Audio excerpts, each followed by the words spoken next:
po yung next na common breed of sheep in the Philippines, si St. Croix. So ito ay kasama sa mga in-import ng government noon.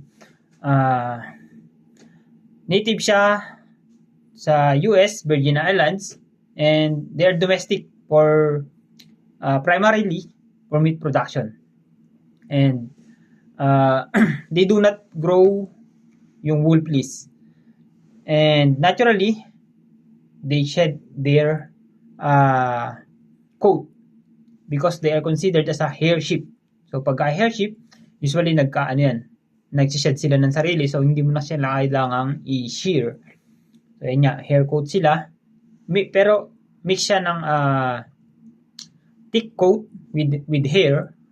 So unlike dun sa mga wool type sheep, kumakapal yung balahibo, ito hindi. Magsished sila ng sarili nila. And another characteristics is yung parasite resistance. This breed of sheep is well known for its robust immune system and resistant to internal parasites such as Haemococcus contortus, and yung foot rot. Pag rainy season, common to yung foot rot. Malaking problem din yan. Which is yung resistance significant doon sa low input farming, usually sa mga backyard natin. And around 80-90% backyard farms sa Pilipinas sa mga livestock. So kung low input ka at ganitong maganda yung breed na may resistance sa mga parasite, minimal yung gastos. And adaptability. So originating sila sa hot and humid country, so parehas sa Pilipinas, kaya mas maganda yung breed na to, na mabilis silang maka-adapt dito dahil parehas lang naman ng environment halos. And they are also good dahil yung use, tingnan nyo, 50 to 59 kilos yung inilalaki nila. And yung rams or yung mga bulugan, around 73 to 82 kilos.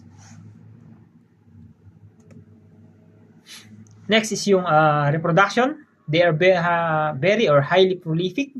No? Unlike dun sa mga Spanish Merino or yung Philippine native sheep natin, isa-isa lang yung mga anak. Ito, usually nagtutwin, sometimes nagtitriplet or quadruplets pa. And they have also a good mothering ability. They are protective mothers. And rarely, hindi na nila kailangan ng lambing assistance. Kaya nilang mga anak ng sarili nila. And sa temperament, they are docile, easy to handle, and they have a good flocking instinct. No? Mabilis silang magsama-sama. So, yun yung, pag yung group ng sheep, isang flock yun yung tawag doon. And they are popular for small farm, and dun sa training ng mga herding dog, sila yung ginagamit. Next is yung physical traits. Are the most purebreds ng St. Croix are puti. No, pure white sila. And naturally fold.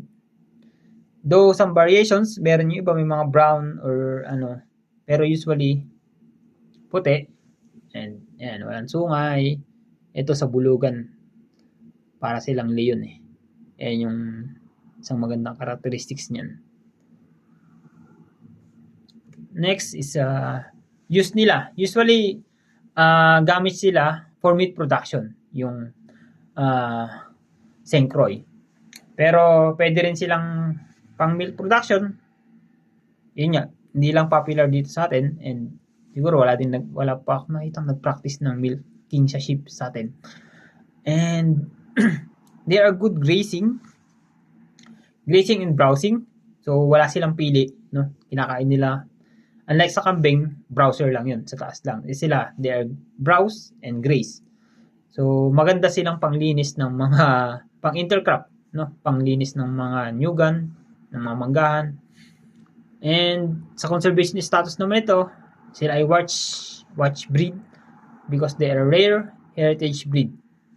So yun po yung mga characteristics and advantage ng St. Croix.